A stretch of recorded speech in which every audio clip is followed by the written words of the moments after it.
When Rowan Calder stepped off the plane at Northbridge International Airport after 3 months on a humanitarian mission in Sierra Leone, he imagined a quiet homecoming. He expected the soft laughter of his children running toward him, the warm, familiar embrace of his wife, Lila. Instead, he walked into a house that felt colder than he remembered, as if the walls themselves were holding their breath. Lila stood by the kitchen counter when he entered, her usually bright hazel eyes dulled and sunken, her posture shaking in small, uncontrolled twitches. She tried to smile, but it was only the shadow of one. "You look tired," Rowan said softly, stepping closer. "I've been under the weather," she replied, glancing away. Their daughter, Maya, watched from the hallway, frowning. Their son, Eli, hovered behind her, confusion and worry stitched across his face. They, too, sensed something was wrong, not just with their mother's appearance, but with the strange tension that now clung to the air. At dinner, Lila barely touched her food. She excused herself early, saying she needed to lie down. The kids followed Rowan into the living room, whispering to each other. "Dad, she's different," Maya said. "She's been acting weird for weeks." Eli nodded quickly. "She forgets things. She yells sometimes at nothing. She cries in the bathroom." Rowan swallowed his rising panic. He had been gone, far away, and now he felt as though the ground beneath his home had shifted. The next morning, Lila confessed everything, or what he thought was everything. "There were reports of an exposure incident," she said, rubbing her trembling hands together. "Back in Freetown. I might have come into contact with something before I flew out." Rowan stared at her. "You were in Freetown? When?" "During the second week of your mission," she murmured. "I didn't want to tell you and worry you." "But that doesn't make sense," Rowan pressed. "Your rotation wasn't supposed to take you anywhere near." "I didn't want to talk about it," she snapped, then winced as if the sound of her own voice hurt. Within hours, she was admitted to Northbridge General Hospital. Dr. Anika Hollis, an infectious disease specialist and longtime colleague of Lila, assured Rowan that hospital protocol would be followed and that everything was going to be okay. "We need to run several panels," Dr. Hollis said, resting a steady hand on his shoulder. "Try to stay calm, Rowan. We'll get answers." But calm was the last thing he felt. 2 days later, the answers came, and they shattered the world he had returned to.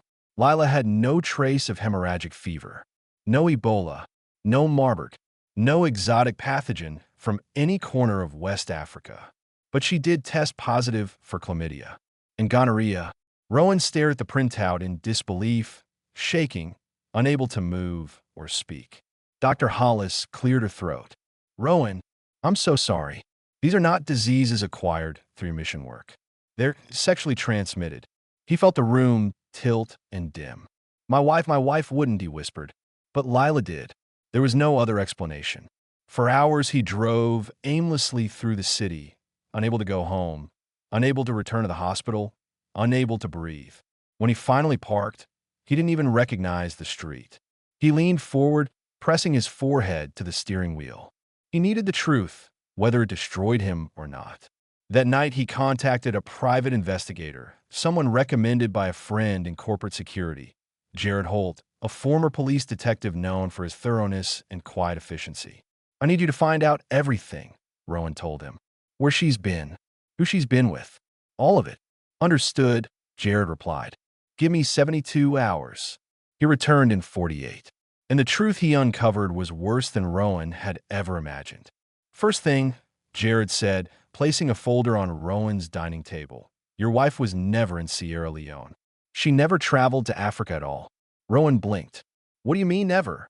"She vacationed in Arcadia Bay for 11 days, Jared answered.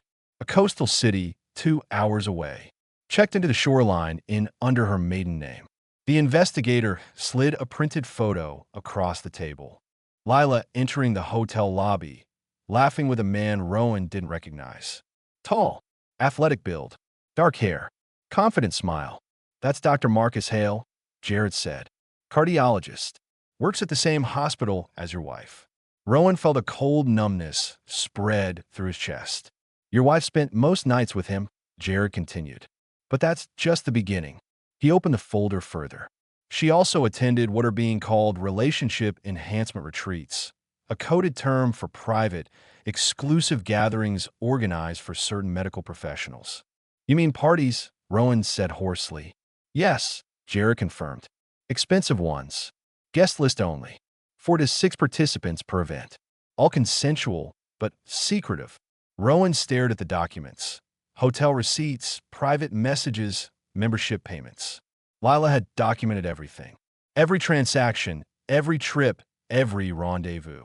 Perhaps it gave her a sense of control, or perhaps she never expected anyone to see it. Jared pointed to a line in one of the statements. She wasn't just involved.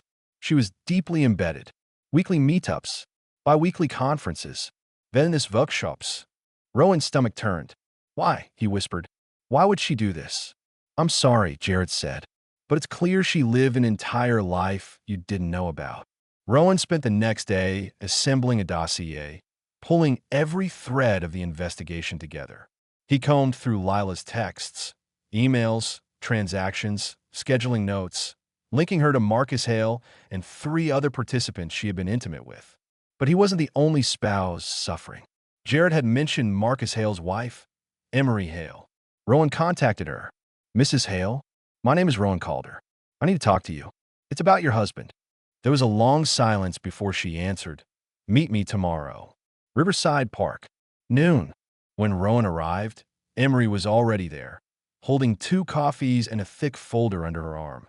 She had the exhausted, hollow expression of someone who had cried herself dry. Without a word, she handed him the folder. Inside were hotel receipts, credit card charges, emails, photos, an entire parallel marriage.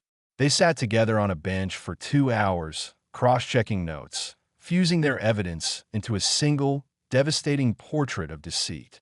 Rowan learned that the retreats were held under the guise of professional development seminars at expensive resorts outside the city. Members paid monthly dues, enjoyed networking events, and participated in intimate interaction circles. It's all a game to them, Emery said bitterly. A private club, a secret society of self-righteous healers. And we were the ones left in the dark, Rowan murmured.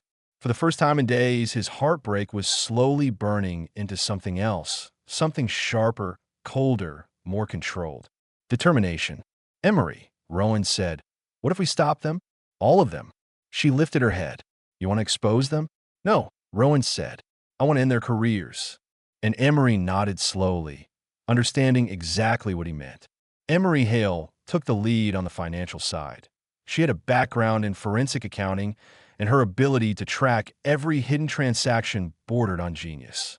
Rowan focused on the professional piece. Conference schedules, research grants, fellowship nominations, departmental hierarchies.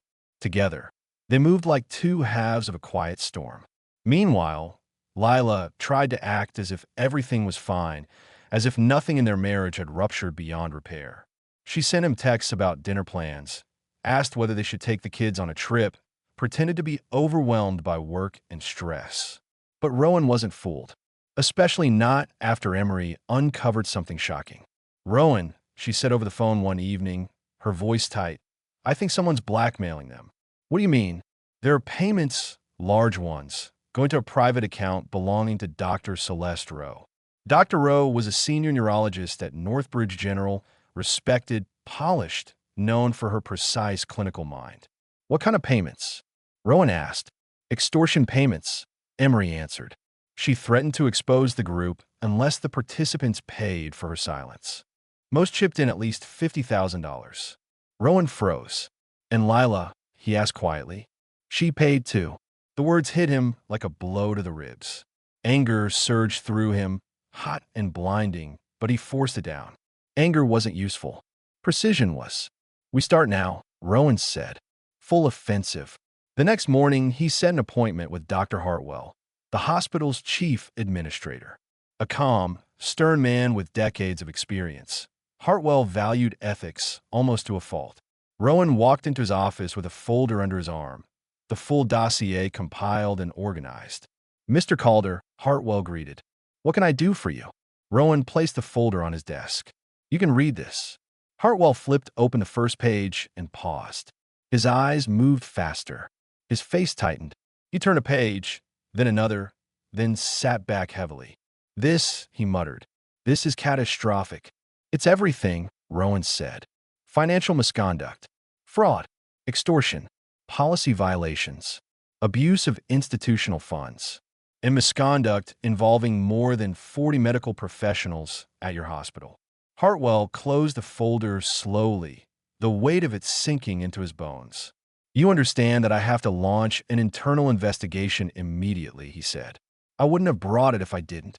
Within 2 days, whispers began to drift through the hospital corridors. Something big was happening. Something involving top-level staff. Something involving ethics committees and emergency board meetings.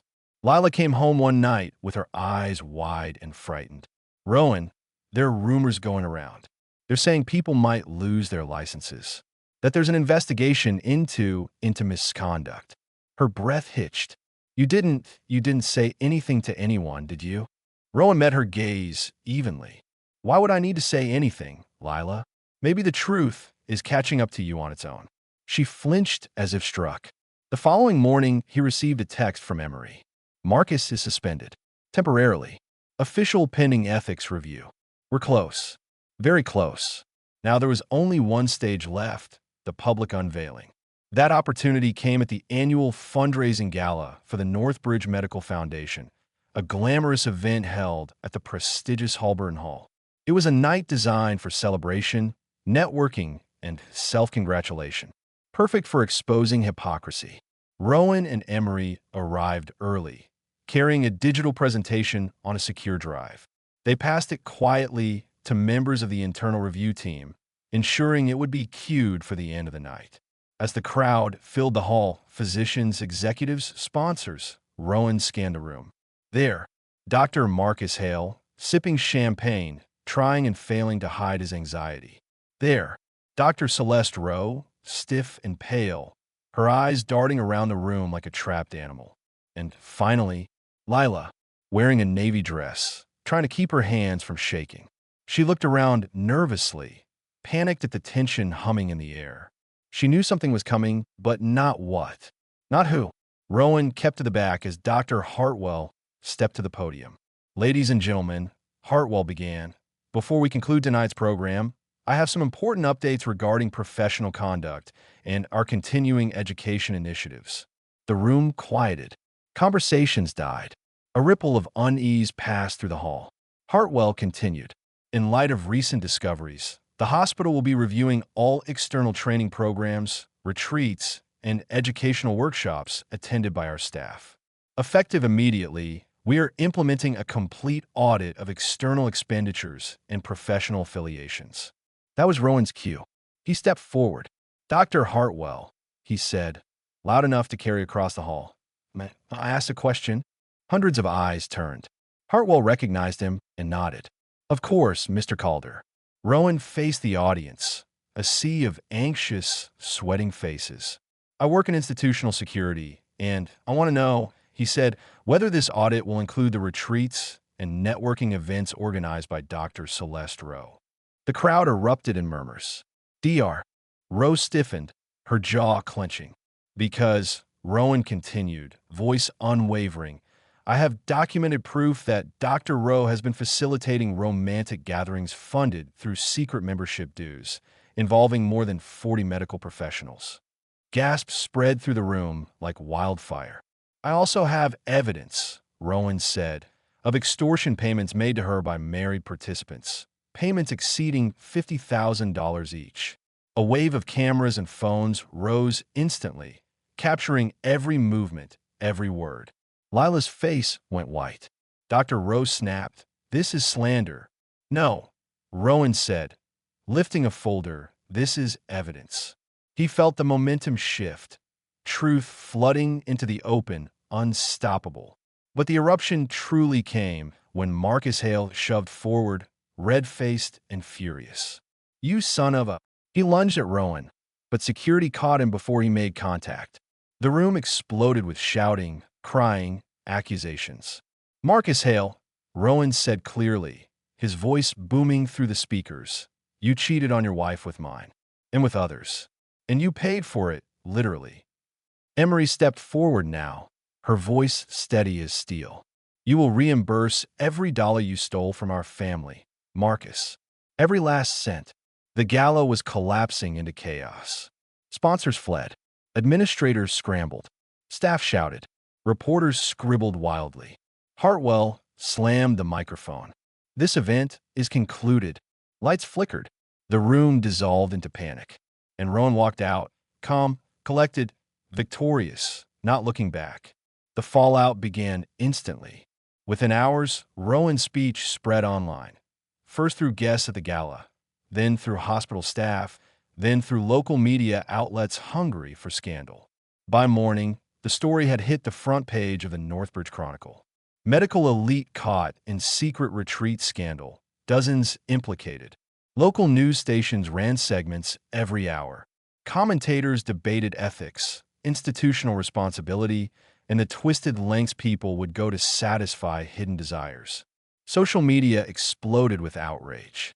And in the quiet corner of their living room, Rowan waited. Lila approached him slowly, her face drained of color. "Rowan, what did you do?" she whispered. He placed a full dossier in front of her. "These are your choices," he said. "Your lies, your corruption, your betrayal." She leafed through the pages, her hands trembling uncontrollably as she came face to face with her own trail of messages, receipts, membership payments, and blackmail transactions. With every new page, her breathing grew shallower. This isn't what it looks like," she stammered weakly. "It's exactly what it looks like." Lila dropped the papers. They scattered across the floor like pieces of a broken life. "How long?" Rowan asked quietly. "How long have you been lying to me? To our children?" She clutched her arms, shrinking in on herself. I didn't mean for it to go that far. It just made me feel seen, important, desired. "And what about us?" Rowan asked. "Your family? Your vows?" She covered her face, sobbing. But Rowan didn't reach for her. Later that night, their children overheard fragments of the truth. Maya burst into tears, confused and angry. Eli withdrew into silence.